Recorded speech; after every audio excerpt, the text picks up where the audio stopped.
Hi there Virgo, thank you for joining me for your monthly forecast for December. The first week of this month is full of rich promise for you because Mars continues in your sign for one last week, but also Jupiter and Saturn are combining brilliantly well. Now those two are broadly on good terms for the whole of the month, suggesting that the lessons you've learned around communication over the previous 9 weeks as you enter December can serve you really well. And that's because Mercury, your ruler, has been working its way through the part of your scope that's to do with talk and thought. Now by the 5th of this month, Mercury moves and gets more reflective, quite frankly. But the other side of this is that it also escapes the more restrictive influence of Saturn. But Saturn in its angle with Jupiter can be great because it's enabling you to think about or grow something in a way which is sustainable. And that appeals to someone like you who likes to see tangible results. But the Sun starts this month in a more reflective area. So the backdrop for this bouncy stuff going on with Mars, Jupiter and to a lesser extent Saturn, which is more of an anchoring influence, suggests that getting your home ready for visitors that might be about to come to stay over the Christmas holidays, or just having a little bit of recuperation if you have been busy going out partying, you might find yourself caught a little bit. You're not necessarily going to be full speed ahead on those issues.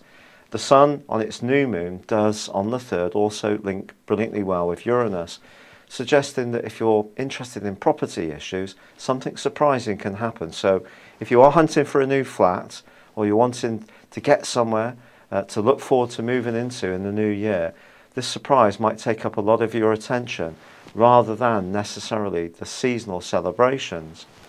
This is reinforced even more when Mars moves out of your sign on the 8th. It's moving into Libra and it's going to be here for 8 months.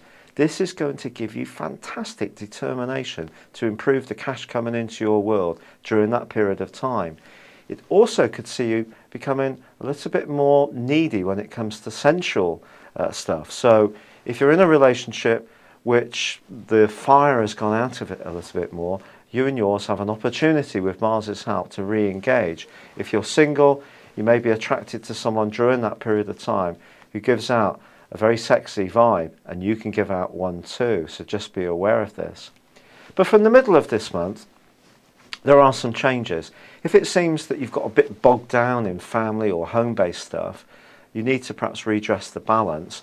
Uranus also starts to go forwards, but it does go into an opposition with Mars from the 18th, which lasts to the end of the month.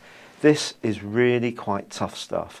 In a positive sense, particularly as it links with Pluto, both of them, just about broadly to the end of the year, it may see you decide to give yourself permission to go on a bit of a splurge.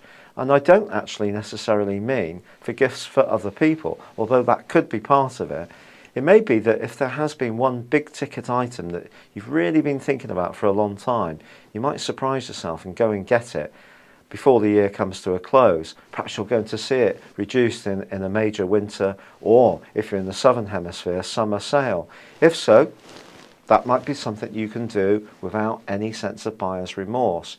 If, however, you're going outside of what you can realistically afford and you're a bit reckless with finance, particularly if you're trying to impress somebody in a romantic environment with a rather big gift, I really would proceed very cautiously. You have to have affordability if you are going to go on this splurge.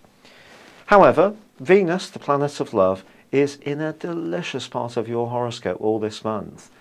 And it's going to be in this area right through to the first week of March. So you've got a lot to look forward to. Your entry into 2014 could be quite glamorous, quite exciting. Your pulse could race. And when the Sun and Mercury join up with Venus and also Pluto, at the start of week 4, I do feel that you're finally going to re-engage with the Christmas process again. If you have been feeling a little bit preoccupied with more personal issues, suddenly you can feel more playful, you're going to want to join in, and also the Sun and Mercury forge a beautiful link with Neptune on Christmas Day, which could see a quite magical conversation which can sweep you off your feet. But remember, Mars and Uranus are there in the background in opposition, and if there are differences in approach around spending money between you and someone you're closely aligned to, it could lead to a row or two over the Christmas holidays.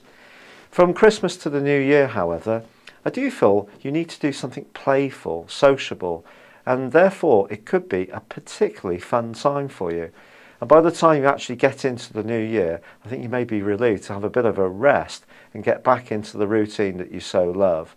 Wishing you a very happy Christmas, and goodbye for now.